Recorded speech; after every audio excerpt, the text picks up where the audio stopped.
She'riyat inson qalbining eng nozik tuyg'ularini, orzu-umidlarini, quvonch va g'amlarini obrazli tilda ifodalaydigan san'at turidir.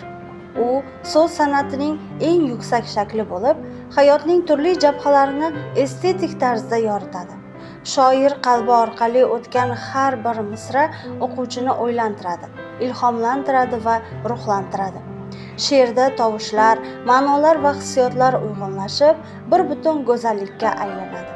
She'riyat nafaqat adabiyotning muhim qismi, balki xalq ruhining, madaniyati va tarixining ham aksidir. Bugun sizlarga go'zal misralar sohibasi Xosiyat Bobomurodivaning Sensiz nomli she'rlar to'plami haqida hikoya qilamiz. Xosiyat Bobomurodova 1950-yil 2-may kuni Samarqand viloyatining Xatirchi tumanidagi Ibn Sino jamoa xo'jaligida tug'ilgan. U 1966-yili o'rta maktabni tugatib, Nizomiy nomidagi Toshkent davlat pedagogika institutida o'qigan. Uning Daryodan qatra, Oq yo'l turnalar, Samarqandga maktublar, Men uzgan gullar, Bormisan o'zbek, Jonimning egasi, Vatan yagonadir, Kelin salom, Mag'rurlik sabog'i, Qizilqum malikalari, Samarqand sanamlari, 40 o'g'lon qissasi, Sahrodagi jannat, Sensiz, Gul yomg'iri, O'quvchi odoblari kitoblari chop etilgan.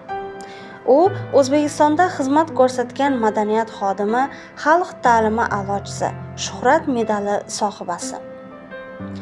Xosiyat Bobomurodova shunchaki she'r yozmaydi. Yurak bilan goh sevinch, goh o'kinch, goh g'urur bilan yurakni parchalaydi. So'zlar aro, she'riy satrlar aro vaqtni, o'tayotgan umrni muhrlaydi. Bu umr kimdir yo'qlashga arziydimi, yo'qmi, ushbu bitiklarni o'qib bilib olasiz. Sizlarga tavsiya etilayotgan Sensiz to'plami 2013-yilda Navro'z nashriyoti tomonidan chop etilgan bo'lib, turli mavzulardagi ko'ngilga yaqin she'rlar bilan to'ldirilgan. Barcha kitobxonlarimizga ushbu to'plam bilan tanishib chiqishlarini tavsiya etamiz.